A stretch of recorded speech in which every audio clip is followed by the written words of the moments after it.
That's my secret, cat. I'm always angry.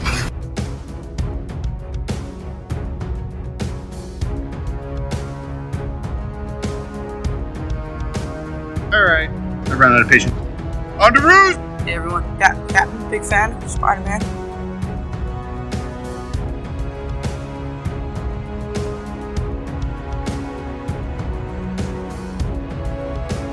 Avengers! Assemble.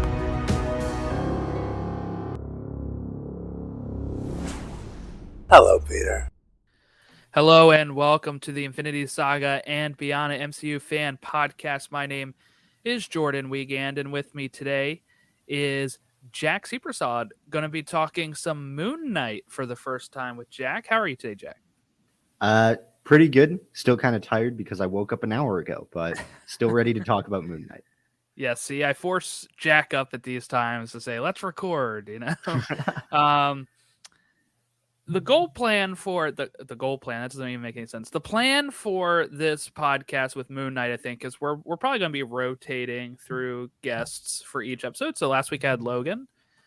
First week I had only myself. So I was a very good guest. I will say myself. And then this week is Jack, and I think next week I have Logan lined up again. So just probably rotating through some people here, get some different opinions on this show each time. And so I wanted to ask you before we get in episode 3, your thoughts, Jack, on the first 2 episodes of Moon Knight, since you haven't had your chance to share those on the show. I thought they were great. I watched them right as soon as they released, or I watched the first one as soon as it released. I stayed up until till 2 a.m. your time. 2 a.m. Yeah, for me it's 2 a.m. That's the benefit of Central Time. But it was fantastic. I really enjoyed it. I also like how you don't need all of the MCU background to necessarily get into it, right? Like it makes it really accessible to people. So some of my family members have been getting into watching the show because it doesn't require you to have watched all 28 movies and all 5 or 6 TV shows at this point. You can just kind of get into this world and this story that has some fantastic acting behind it. Oscar Isaac has been absolutely crushing it. He's been fantastic in this role. I really enjoy it. Yeah, we'll talk a lot about Oscar Isaac's performance, I think, in this one here. But we're going to be talking episode 3, which is called The Friendly Type, directed by Mohamed Diab, written by Beau, DeMayo, Peter Cameron, and Sabir Pirzada. And it aired April 13th of 2022 on Disney+. Synopsis was, with Marc in the forefront and Harrow ahead, Marc and Layla navigate Cairo for intel. So I guess just quick thoughts of your initial thoughts of episode 3. Ooh, it was really good. It had, I think, actually probably the best action so far of any of the episodes. It had some really good action sequences in it, and gave us a much better look at more of the what's the right word for it? The deities behind the scenes here, and gives us, that look at all of these Egyptian gods that are controlling, not controlling people, but selecting people on Earth as their avatars to kind of do this. And it's interesting because Marvel has given us a lot of films in the past year or two that are a lot of media, I should say, that are just about, deities and how they deal with human affairs and all of that. And I think it's really interesting and starts to get us more into a lot of what the comics do, right? Like there's a lot of that sort of stuff in the comics, and I like how it's setting us up forward for that. But also the acting in this was great. I thought it has some of the best story. I also am intrigued to see where we go from here, because After episode 2, I was kind of like, they could wrap this up in one episode. They realistically could, and I wouldn't feel mad about it necessarily. But they didn't, and they've added an entirely new storyline that goes along with it, and I'm excited to see what happens with it. Yeah, I thought this was a good episode. I'd say it's probably not my favorite. I think episode 2 still stands as my favorite, but I do think there's some good action in this one as well. And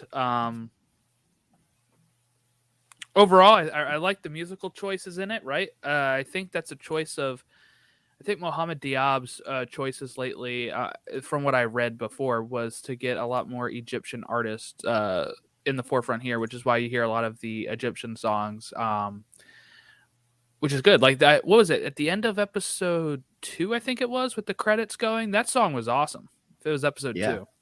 I believe you're correct. Yeah. Yeah. And so let's get into it a little bit deeper here. So we open up the plot with Layla. Actually, this is before the Marvel Studios logo. And are we to assume this is her mother here? I think so. I'm given the dynamic between the two characters. That's my guess. That's what I was getting from it. So she's getting like a new fake passport, and this whole time that they're talking, they're making this fake passport for her to take to enter into Egypt. And we also learn here that when she found Stephen, it was only 5 miles from their old house, right? Is what she says. She says, I found Stephen like 5 miles. Oh, she was talking about Mark, though. I found him living 5 miles from where we used to live, which I thought was interesting. Because I was listening to some other podcasts, too, and it definitely seems like Stephen has taken on some of the characteristics of Layla, right? Like his favorite poet is her favorite poet. Yeah. Some of the stuff she's into, he's into. And that they were living just 5 miles from where they used to share a house together. It might be, something that Stephen subconsciously went to, as some sort of place that stuck out to him. But he's not aware of Mark, right? So he had no idea what was going on. But it definitely seems like Mark is creating the Stephen persona. It's been around for a while, as we've learned, but like maybe some of those favorites and some of those things have kind of recently changed to stuff that Layla has always enjoyed. Almost a way for him to keep Layla close, even though she's not there with him. Mm-hmm. So we get her getting the new passport. She's going to leave, and then we get the Marvel Studios logo, and we open with Arthur Harrow and his followers discovering the location of Amit's tomb in the desert with the scarab. And then we flash to Cairo, where we have Mark chasing some people. He's going to run into I like this part here where he runs into like the 3 men who had just killed somebody. And he is like, oh, you killed him? I really needed to like talk to that guy. Yeah. And, we even get the moment where they start fighting and he's like, are we dancing or fighting? Because of the way that they're like moving around. And I also like when the guy licks the knife. And that's a moment where it's very, okay, they said Raiders was an inspiration for this. And I feel like this is a moment, right? I could tell that, yeah. This is a moment. This is very similar to the scene in Raiders of the Lost Ark where the guy is just like flashy with his sword, and Indy just pulls out his gun and shoots him. Because this guy's licking his knife all dramatically, and Mark's just like, bam, right in the face. Bam, bam. Like, he's not going to sit there and wait for this guy to finish licking the knife. Yeah, I've got to say, we've talked about this a lot over the past week, because for a class, I'm actually writing a paper on Raiders of the Lost Ark. And I am a huge Indiana Jones fan. It's my favorite. It's one of my favorite movie franchises of all time. So, that I could definitely see the Raiders inspired elements in this, and it was fantastic. It was really good. That scene with the knife lick as well.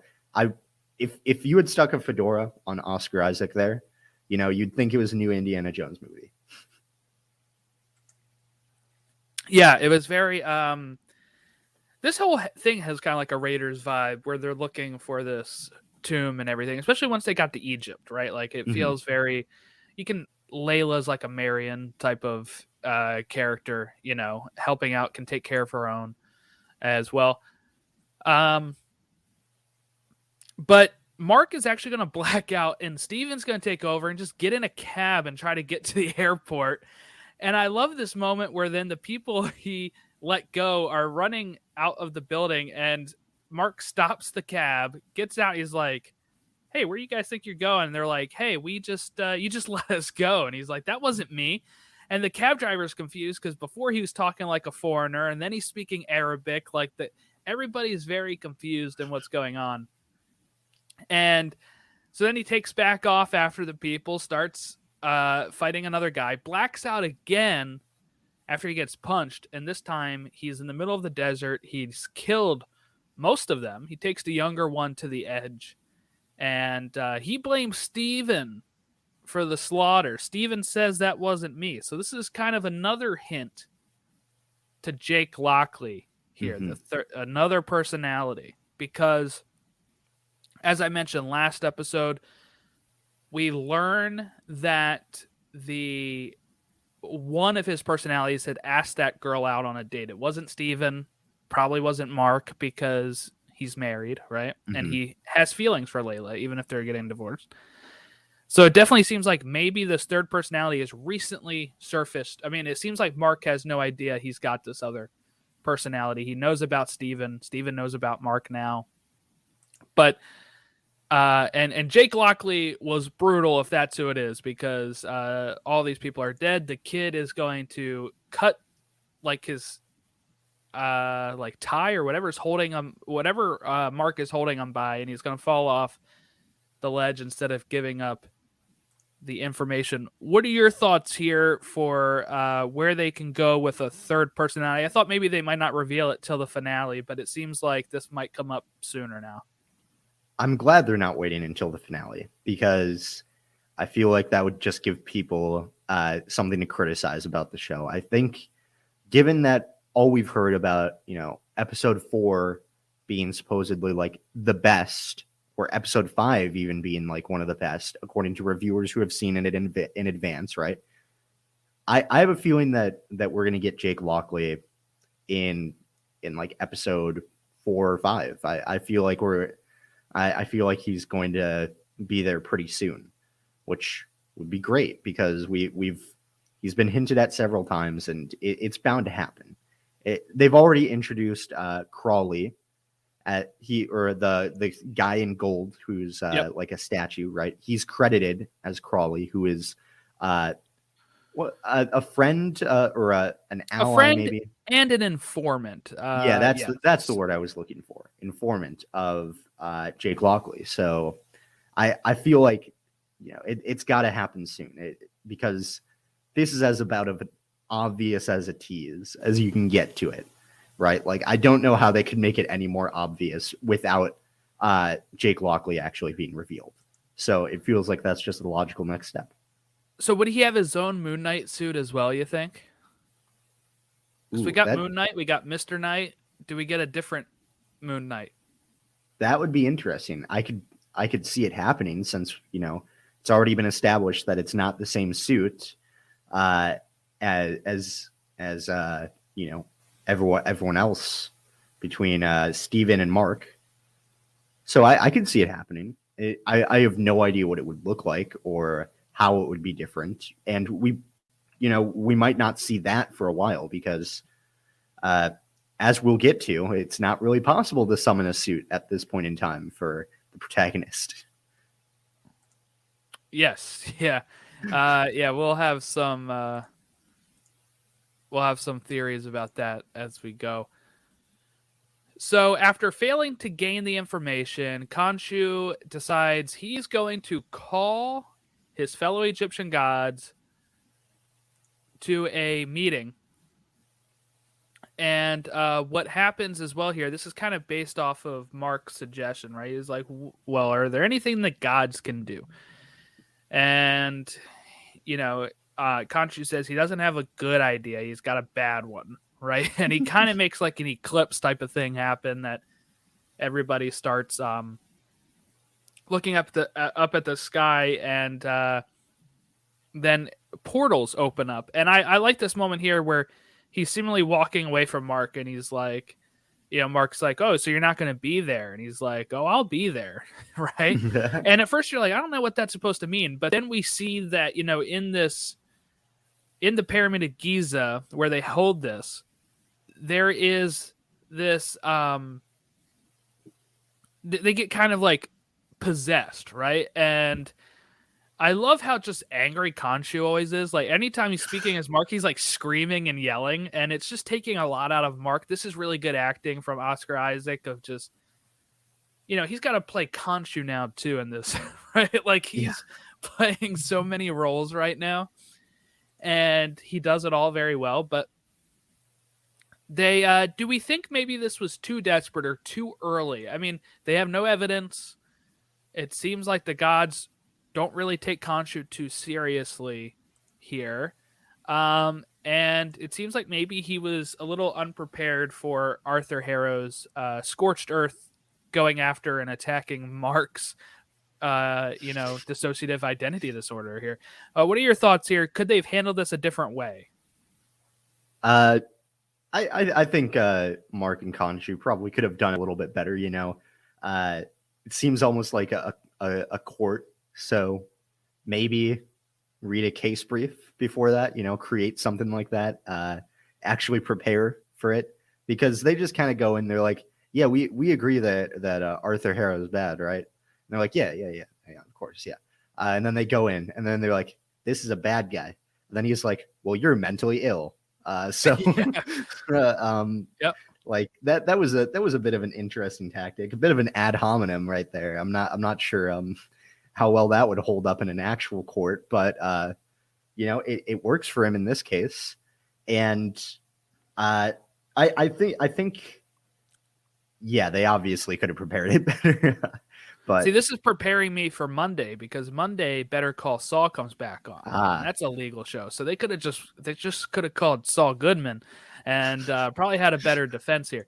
But yeah, this was a very different court case than what I've been watching when I was catching up on that show.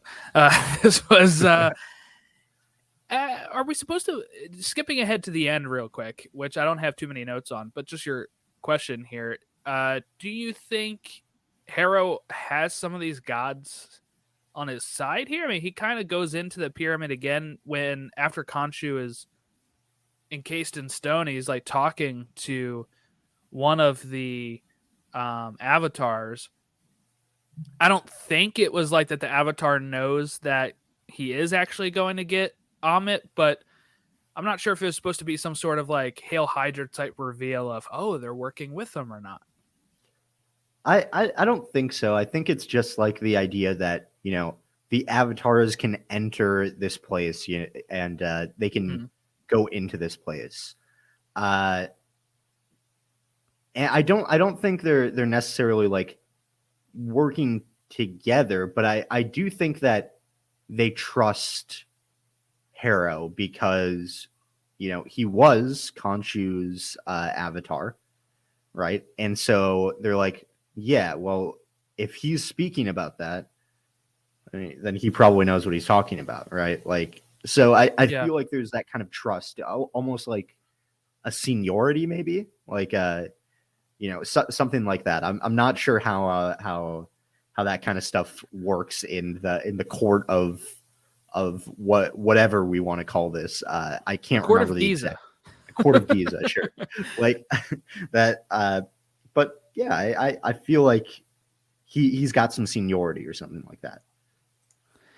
And do you think it's because so they obviously doesn't seem like they know what Arthur's plan is, right? Mm-hmm. So they're kind of just summoning him because he used to be an avatar of Khonshu, right? And they're summoning him because he's on he's part of the defense, right? If we have Khonshu and Mark as the prosecutors, we have Harrow as the defense, who has to come in and be like, hey, if being in the desert's a sin, sure, I did something wrong then. But there's some history there that we're not sure of, right? Like there's a reference here where he says Khonshu is abusing this man the way he abused me. It seems like whatever the history between Khonshu and Arthur is, these gods are aware of it and kind of seem to be more on the side of Arthur's, you know? So it makes you wonder what exactly was going on. But it seemed like I think Arthur had this planned out perfectly. He already knew what was going to happen. As soon as the sky turned that way, he tells his friends, you know, I'm about to be summoned, right? So here we go. He goes in there and is immediately like, hey, I was just in the desert, whatever. I'm not doing anything harmful. Then he's like, his other defense, he keeps his composure the whole time. But he's like, hey, this guy's, you know, this god is abusing him the way he abused me. And then he immediately, thanks to him knowing that about the Stephen and Mark stuff, he just brings that up and throws it right in their face of, this guy doesn't even know what his name is. This guy doesn't even know. It's a little harsh. This guy doesn't even know anything that's going on right now. He's a broken man that Khonshu is taking advantage of. And the way he flips it as if Khonshu is taking advantage of him. He is, I guess, right? Like Khonshu is not a great person either. And he says, yes, I am unwell, but this guy's still doing stuff bad. And it's so I think this could have worked, right? But I think Arthur's put enough doubt in their minds. Once Mark even agrees that he is kind of sick, right? He kind of loses credibility in their eyes. But to me, it would show of, okay, look, this guy might even know he's being abused by Khonshu, but he's still agreeing with Khonshu on this part. I think could have worked, but it seems like at that point, Arthur had already set it up perfectly where they're like, no. And they pretty much threaten Khonshu here of, if you mess with the sky again, which is a good setup for later, then we're going to encase you in stone. I also think, speaking about that, it's kind of ironic too, Arthur Harrow's defense, because it's the opposite of everything he's like talking about with Amit, right? He's like, you know, Amit is someone who judges people before they are able to do something bad. Yes, that's a good point. And then he's like, in this courtroom, he's like, hey, I haven't done anything yet. Yeah, pretty much. Yeah. and it's like, well, a bit hypocritical there of him.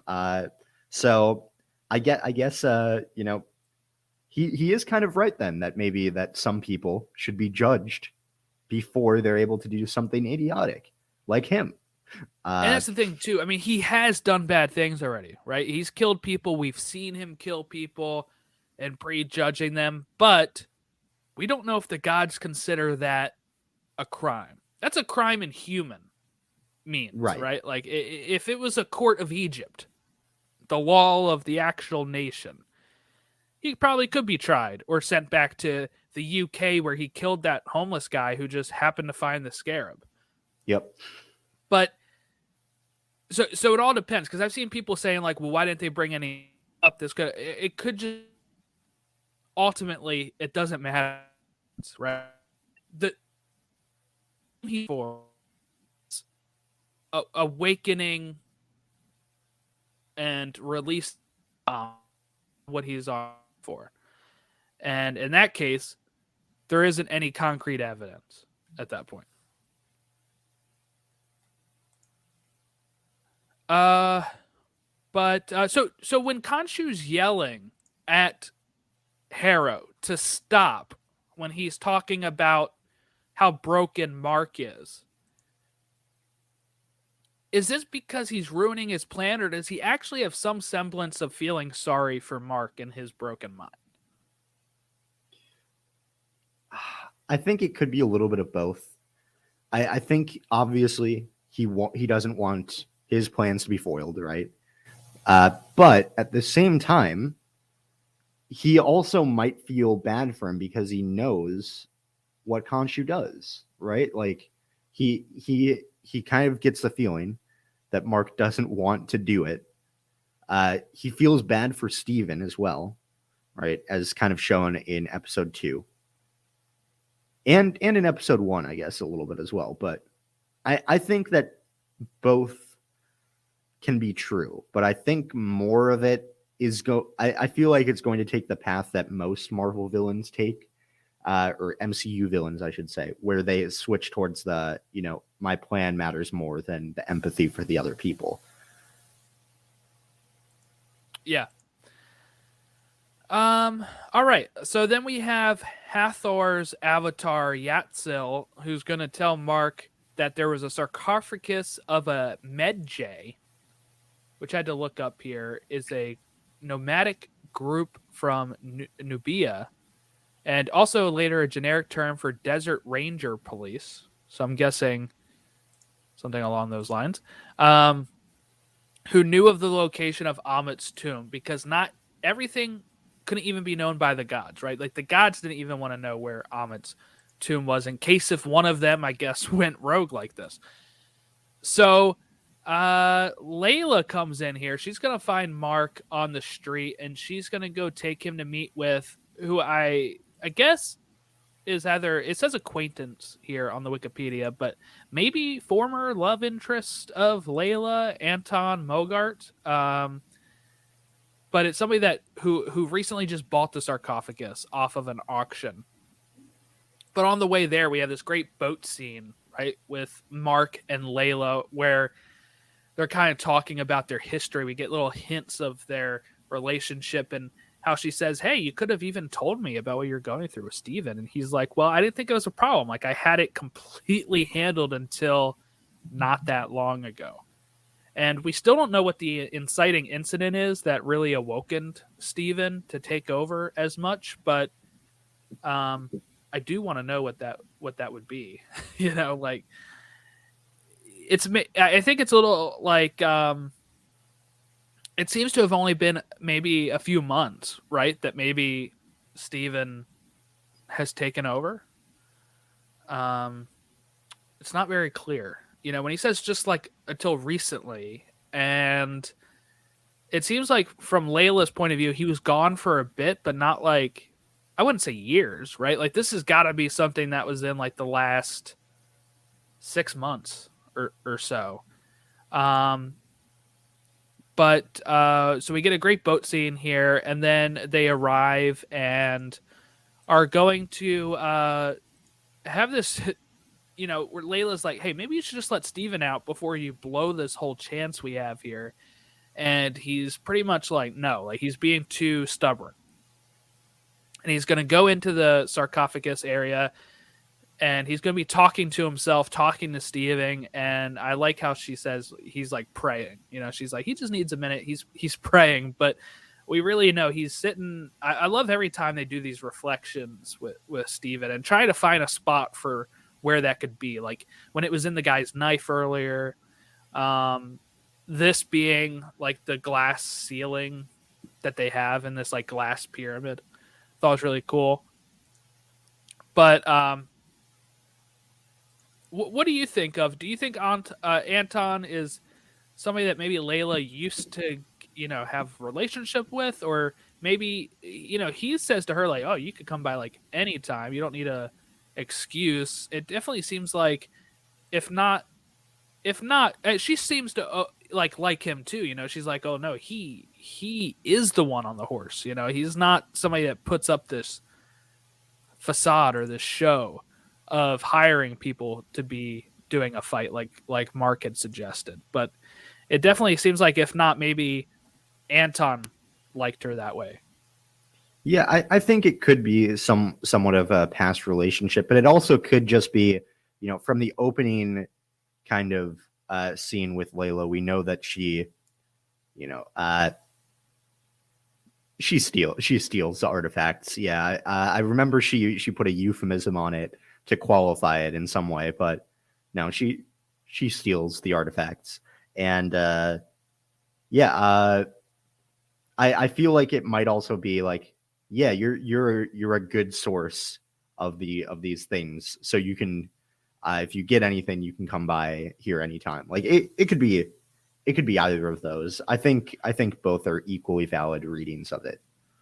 What I thought was interesting too. Oops, sorry, I just hit the mic. Okay, what I thought was interesting too was when she, like, his bodyguard guy, that she like comes up and she does like this cool handshake with him, but he doesn't seem as into it. You know what I'm saying? Like, he's kind of like, Yeah. wait, what? Are we that tight? But she's like, yeah, man. And then she's gonna have to end up killing him later. I feel like she thought maybe there was more of a friendship or partnership here than what they did, right? Like, I'm not sure if they already called Arthur Harrow. Like, Arthur shows up pretty quickly here.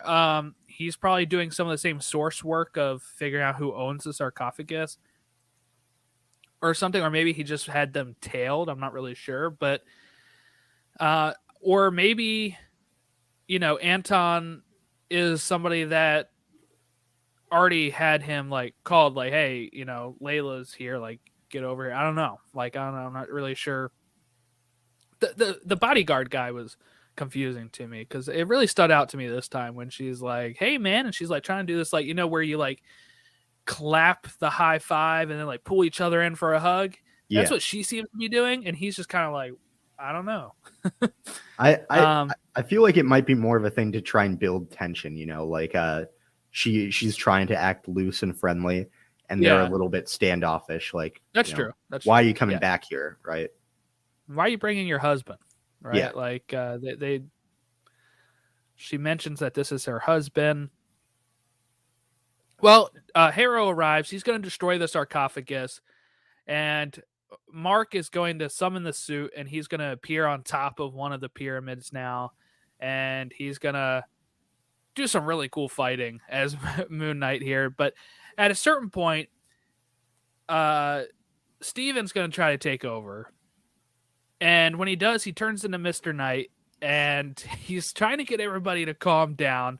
And he starts getting stabbed by these spears. And he's like, all right, never mind, Mark, like, take it over. And Mark takes it over, and he is getting, like, you know, like totally ruined with these sticks. And he's just going to bust these sticks out of him. He's going to keep fighting. And we just get some really cool Moon Knight action. But Steven, still not really sure on how he's supposed to handle this kind of stuff. Yeah. Well, he also doesn't have any fighting training, right? So he's just kind of there along for the ride. So I think, like, you know, he wants control of his own body, right? Because they mention, Mark mentions before, and Steven mentions in episode 2 that when they're outside of the body, they're not happy, they're not feeling good, stuff like that. So it makes some sense. And he also doesn't want people to get hurt. So he's like, yeah, you know, I can do something. I can make people calm down. But I have a feeling that sooner rather than later, it's going to come up where he figures out, yeah, I can't not fight. Yep. He needs to learn. I mean, he doesn't really need the fighting training as much, right? Like we saw in episode 2 that he can punch and handle himself with the powers from Khonshu, but he doesn't have, you know, he's trying too much to be the nice guy, right? I don't want anybody hurt. What he needs to do, there's going to be this balance that they strike, I think, at some part where Mr. Knight and Steven is going to be the detective type, Indiana Jones type of, let's solve the riddle. And Moon Knight is going to have to be the one that is the actual, you know, fighter, the one that fights for them, because Steven's strengths are the knowledge of Egyptian gods and Egyptian stuff from when he worked at the museum, and, you know, being able to piece that kind of stuff together. So Steven Steven and Layla. Actually, Layla and Mark are going to go to the desert. They're going to have the pieces from the sarcophagus fragments, and they make a star map. But before they're able to actually solve that, they need Steven to come out. And Steven, Mark goes out with like the rear view mirror from the or the side mirror from the car. And he's going to talk into it and say, all right, Stephen, you're up. And the switch that Oscar Isaac is able to make just between those two characters like that. Really good. Really good. And you can tell, like, you just know when it's Stephen and when it's Mark, not just because of the voice, but his body mannerisms, his the way he stands, the way his facial tics happen. But he immediately turns into Steven. He's going to figure out that it's a star map, but it's 2,000 years out of date. And Khonshu says, but I remember that night. I remember every night. And they're going to reverse the sky to 2,000 years ago and see what the star map is. And Mr. Knight has to help Khonshu with this. And while they're doing this, and while Layla's trying to pinpoint the location, the other gods see that the sky is being manipulated again and say, all right, time to imprison Khonshu. Let's do it. And they're standing around the circle. We kind of see it with like this stone that is being kind of shaped into Khonshu's image.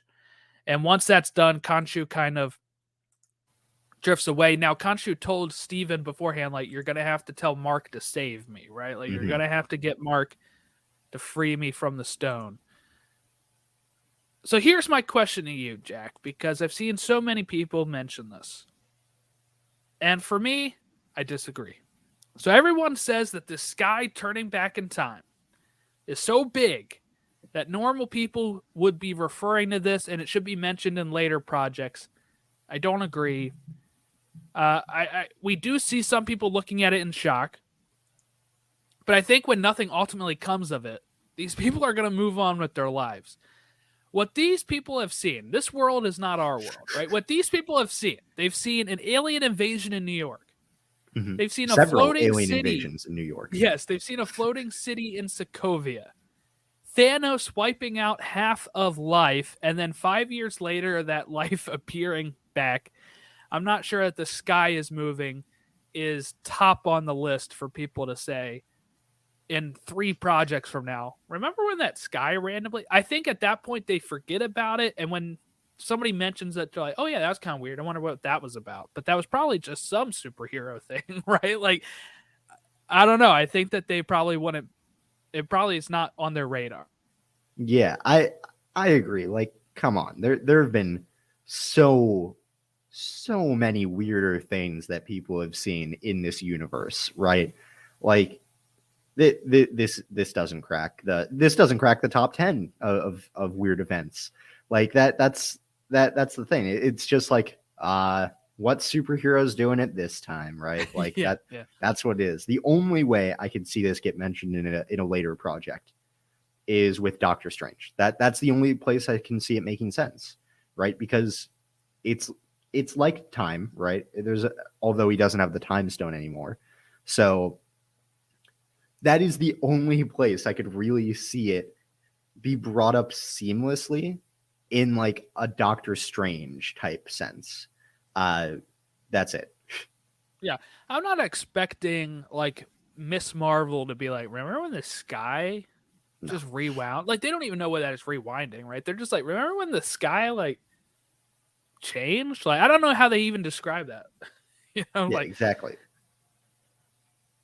It's like it looks like you're like, maybe they think like the Earth was spinning faster than it should be. I don't know. Like, for me, this wouldn't really be on the radar of things that, look, these people still get up and go to work every day, right? And they've had Chitauri in the middle of New York. They've had Thanos wipe out half of Earth. They've had all these crazy things, and they still have to get up and go into the office at 9 a.m. Like, their life sucks, right? Yeah. Like, that is, yeah. If anything like that happened here, I'm not sure if I'm able to just go to work the next day and be like, in California, and be like, well, I hope everything in New York's all right after that Chitauri invasion. Yeah. Like, you know. Yeah, I will say the Midwest in the MCU seems like the safest place in the world to be. Yes, yeah. You know, because it doesn't Clint Barton like his hideaway at home, isn't it in Missouri or something like that? I don't know if we know where it is, but it's somewhere in like just the middle America, I think. Yeah, exactly. So it's clearly Flyover the country. safest place to be. I'm in the safest place in the MCU. So There you that's go. I'm on that's the good Eastern to- Seaboard. I'm not in a safe spot. Yeah, that's you're near DC. You know, there's been the helicarriers that have yes, gone I saw a up in the helicarrier air. go down over Yeah. there a few years ago. Jeez, I'm trying to think of other weird things. Like, okay, we would have even had the purple sky in No Way Home, right? Like, I'm not so sure they're worried about this. Yeah, reversal. they've seen purple sky before. Come on. It is funny though. You just have like people look up at it and they're like, "Whoa," and then they're probably like, "Well, that was cool." Like, I don't know. Oh, and also they've seen Thor come to Earth and leave Earth. Like, yes, people have seen that. Like, come on. They've seen Captain Marvel in the sky as well. Like, there are so many weirder things that happen. That is crazy. Yeah, they know all. I mean, they know aliens exist. They know all this kind of stuff, man. I'm not so sure they're worried about an Egyptian god. You know what? If they find out an Egyptian god rewound time, they'd be like, "That sounds about right." Like, Yeah. We already know the Norse gods exist. This sounds about right. That an Egyptian god rewound time. Thank you. So where do we see it going from here? Khonshu. So right now, Mark is probably going to have to be the fist, right? Or hold on. And by fist, I mean like not the fist of Khonshu. I just mean like he's a mercenary. He's going to have to be the fighter here until they try to free Khonshu. But maybe this could be where we introduce Jake Lockley, right? He seems like he can hold his own here. But it seems like that he's got no Khonshu, so there's no Moon Knight next episode until they free him. I've heard some rumblings of what could happen, so I don't really want to say. But where is your thoughts here on where they can go next week and how long you think they don't have Khonshu and Moon Knight? I think only for like I think he's free by the end of the 4th episode. I think he has to be. Otherwise, like, you know, I feel like people would complain if he was gone for too long. You know, I think that he's not going to be gone for too long. But that being said, have you heard about the theory with Arthur Harrow? I don't know. What's the theory?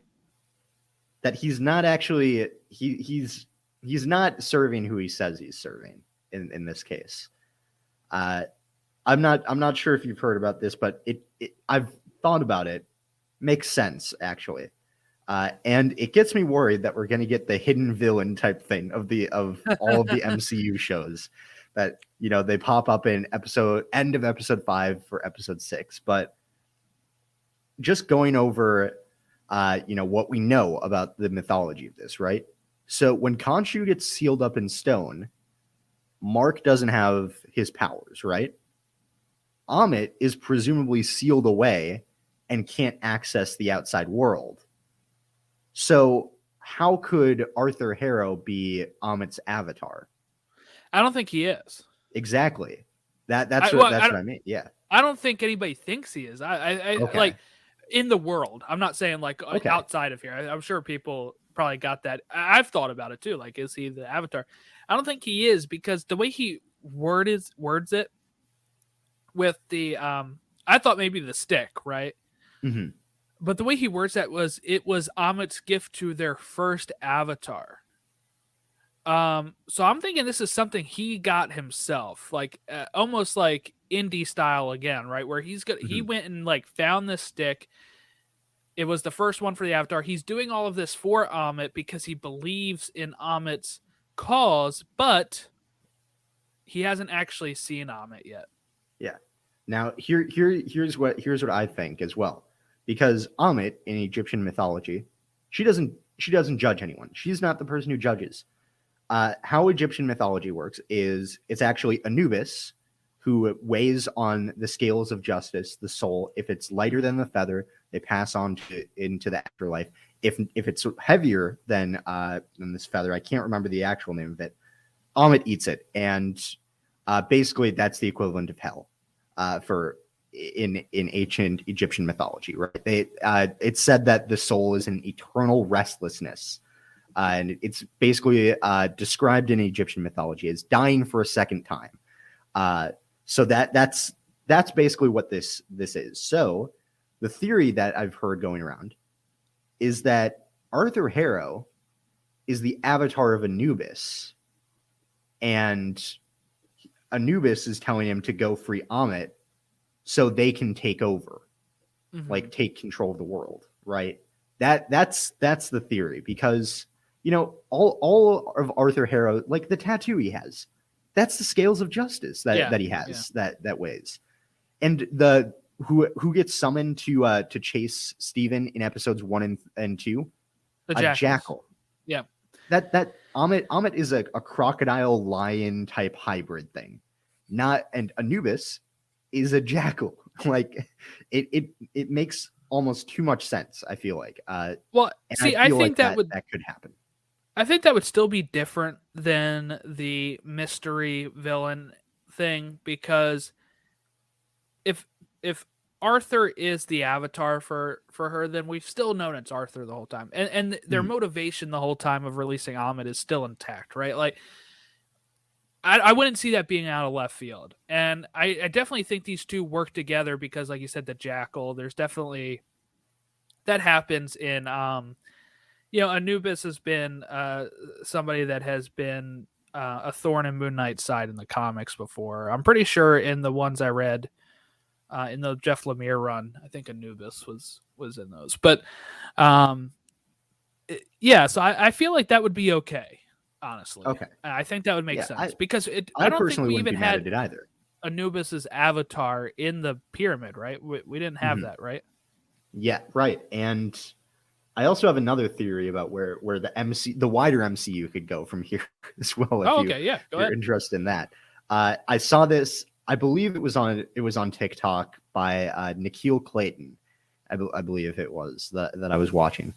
So Thor: Love and Thunder, the villain of that movie, as far as we know, is Gore the God Butcher, right? Yep, Christian Bale. Yep. And they said when they summon everyone to this court into the Pyramid of Giza, right? They say there are 9 gods who sit here. There are not 9 people there, right? There's not true, 9. Yeah. What if Gore the God Butcher is starting already? What if that's where this is? And now, because we haven't gotten the Thor: Love and Thunder trailer yet. Yeah. What if they're waiting for the end of Moon Knight for that, because it ties in like that? I feel like he even the guy who did this, who made this theory, he's like, I admit I don't think this is real, but it could be. Like the connection makes sense, and with no trailer for Thor: Love and Thunder, it could be. Where I would say to be careful with that is we've had a few trailers that were delayed that people always thought was for some reason related to these Disney Plus shows. The popular one was, why haven't we seen Spider-Man No Way Home? Oh, they're waiting for Loki to wrap up. Loki comes and goes. No Spider-Man trailer. Nothing that has to do with Spider-Man and Loki. Nothing to do with Loki and Spider-Man. You know what I'm saying? So, like, I think sometimes people... Here's the thing with Marvel right now, and why there's no Thor trailer. Doesn't need to be. They've got Doctor Strange in, 2 or 3 weeks, right? Mm-hmm. They've got Miss Marvel in June. People were expecting the Thor trailer when the week of the tickets going on sale for Doctor Strange, and that's a no. I think the Thor trailer is going to be like this upcoming week or the week after, right around the time of Doctor Strange hitting theaters, and that way they could play it in front of Doctor Strange. With COVID, they've really shrunk down all of these windows for trailers and stuff. but it also helps them that they have no need for it. Like before, we would have to have a trailer 6 months out because there was no movie for 6 months, and now they've got show after show after movie after show after movie after show that they can kind of just wait. And with COVID, they don't want to put out something super early and then have people forget about it or whatever. Like they're going to say, like when this trailer comes out for Thor, they're able to say that it is in like 3 months. It's in like 2.5 months. And people are going to get hyped for it. And they're going to say, oh, look, we don't even have to wait that long. Thor? Like, that's awesome. And then they can probably show less trailers and less information in trailers, but still get the same amount of people. Like when we went from Spider-Man not having a trailer, like with a month and a half to go, and then they went 0 to 100. They're like, here's TV spot number 30. Here's TV spot number 40, you know? And they still never showed Andrew and Toby, which was amazing. Oh yeah. Yeah. But I've yeah. got to say, I don't think this theory that I'm saying here is actually true at all. I think just the gore think it's an stuff is intriguing thing. Yeah. I think Gore the God Butcher is cool. I think it'll work. I think that it's still going to only mostly follow on Norse mythology stuff. Like, I agree. Yeah, I agree. I don't think it's going to bring in the It seems to me that the Egyptian gods are trying to stay out of everything. They're like, look, we said we wouldn't meddle with human stuff anymore. And Khonshu seems to be the only one that's interested in that. And maybe Anubis. Yeah, maybe an Anubis or Ammit. Yeah. Yeah. But interesting nonetheless. We'll see how it goes. Episode 4 will be out on Wednesday. I've heard some good things about it from people that have seen it. I don't know like any plot stuff, but I think I may have been spoiled on the ending of it. I'm not sure. I saw something and I immediately got out of there, and I was like, I don't even know if that's true, but if it's true, then this place is going. We're going to some crazy places with the show, and I think we're going some crazy places with the show. Either way, I mean, we've already kind of gone some crazy places as well so far. So yeah, I think it's going to get wilder. I'm excited for the next few episodes. It's hard to believe that it's already halfway over as well. Yeah, we're halfway through. Because despite there being a ton of action so far, it feels like it's just starting. Yeah, there's this weird mix where it feels like it's just starting, but also that we know everything with the motivations and stuff that like we know how it's going right now, right? Like we know his plan is still to dig up Ammit's tomb, release Ammit. They have to stop it before then. And we've known that since episode 2, so that's great. But I feel like what we're going to have now is some more things that are going to put hitches in Steven and Mark and Jake's like path of stopping this. And I don't even know if Jake is interested in any of this, right? Like, I don't think Jake is interested in any of this. I think Jake Lockley's like, let me just kill some people, whatever, I'm good. You know, like, I don't know if he's too concerned about, like, he didn't seem to care about getting the information. He was just killing people. He didn't ask them for the information. He was just slaughtering dudes. You think he would have grabbed some info? No, apparently not. I feel like based off of like what I've heard from episode 4 reviews, I have no idea about any plot points. All I've heard is that it was when like the first reviews came out for like press early reviews, they got to see episodes 1 through 4. They all said 4 was the best one of the show that they had seen. But then they were showing episode 5 and they're like, that's the best one. So either way, it looks like it's only going up from here. That's the main takeaway I've got from that. If episode 5, if what I've heard from that, just vague stuff, it seems like my comic reading of the Jeff Lemire first 5 issues might come in handy. So I may have picked a good one. that would have been that would be perfect right there. It would. I would have some knowledge for episode 5 and be like, hey, this is what we talked about in the build up to the show. So we'll see how it goes from there. But overall, I'm looking forward to the rest of this show. And I think Kevin Feige said this is like the first show that they developed that could have that was developed with keeping in mind that there might be a second season. Like, I think Loki's development, they figured that out during it. I think like Wanda, Falcon, and all them were like, we're just doing one when they made it. This one, Miss Marvel and She-Hulk, I think he said, were like the first ones that they developed. Like, hey, this might have like 2 or 3. I will say, WandaVision definitely one season type thing. Makes sense. Falcon and the Winter Soldier. I was looking into this because of the Emmys, right? So submitting nominees for the Emmys, they you can either choose limited run series, right, or like a drama or some other kind of series. Recently, for this, they submitted for the last one, so not the most recent one.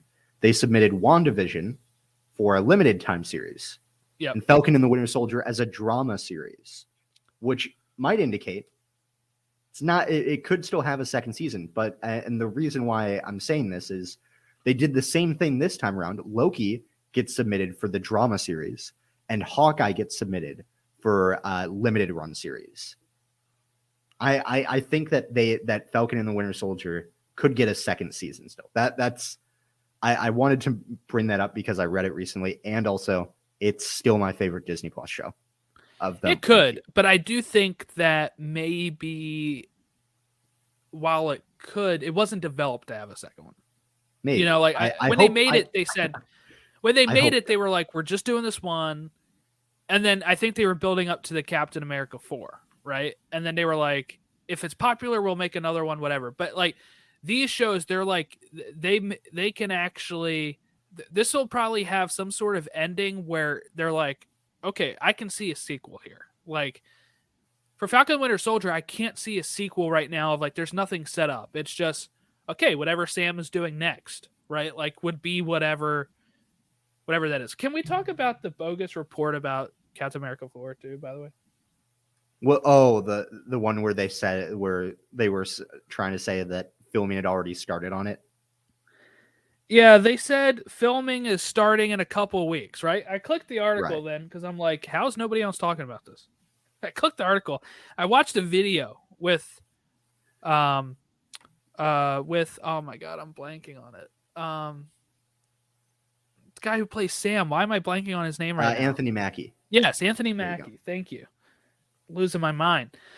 But I watched the interview with him, and he's talking about like this other project he's doing, and they're like, so when do you start filming? And he kind of cuts him off. He's like, I start filming in a few weeks. Yeah, I'm doing this new project on Peacock, like called, I forget what the show's called. And people shared that as some sort of thing of saying Falcon, like Captain America 4 starting to film in a few weeks. No, that's not what they were saying at all. He was talking about his Peacock series is filming in a few weeks. So I'm not really sure where that was coming from, but just clickbait. Don't fall for it. I kind of fell for it where I just shared it at first. And I was like, oh, this is cool. And then I was like, let me actually read this because nobody else is talking about this. And found out why nobody else was talking about it. It's because he wasn't talking about Captain America. Yeah. Brutal. Why do people do that? Why do people lie? Clickbait.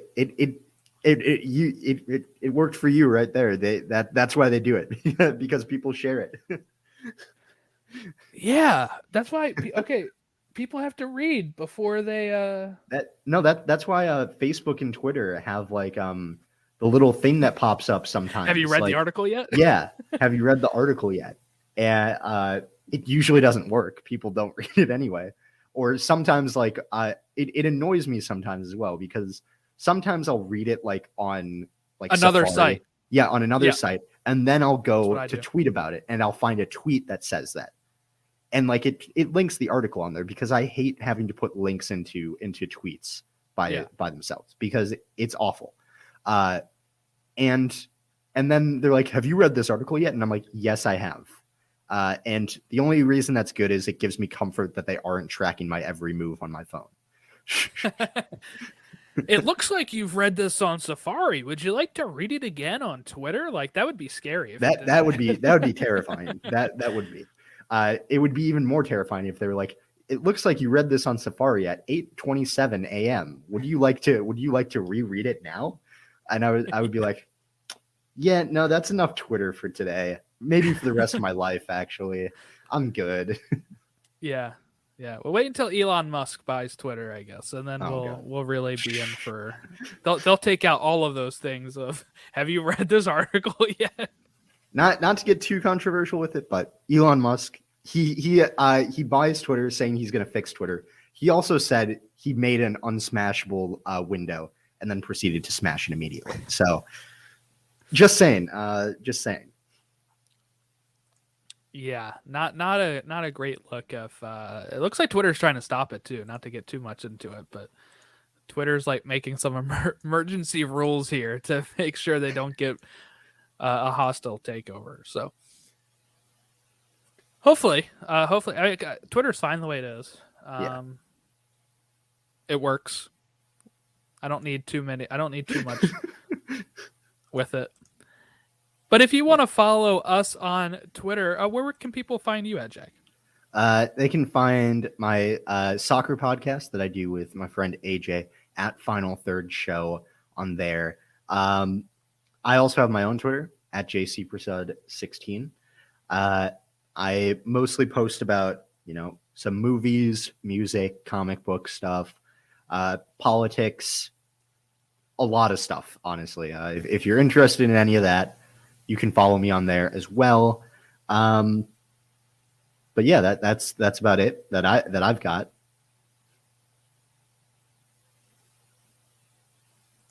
All right, and you can follow us, the show itself, over on Twitter at TO Infinity Saga, or you can email us marvelplusrecaps@gmail.com, facebook.com/Infinity Saga Beyond. And give us some feedback. Let us know what your thoughts are on Moon Knight, and just if you have any theories on where it could go from here. Whenever they do a Thor trailer, I will have probably a breakdown of that on here. Whenever they decide to release that. But the toys leaked as well. So we got our first look at Gore the God Butcher. People were very upset about it just looking like Christian Bale in makeup, but kind of be expected, I guess. But yeah, we got our first look at the toys and all that good stuff. And it looks like Star-Lord, Groot have some toys coming out for it as well. Because we do know the Guardians are in it. So yeah. Looking forward to that. We'll have Jack on again for definitely for Doctor Strange and maybe one more Moon Knight if you're free. But yeah, we'll have Jack on again soon. So I hope everyone enjoyed, and we will catch you all next time when we break down Moon Knight episode 4.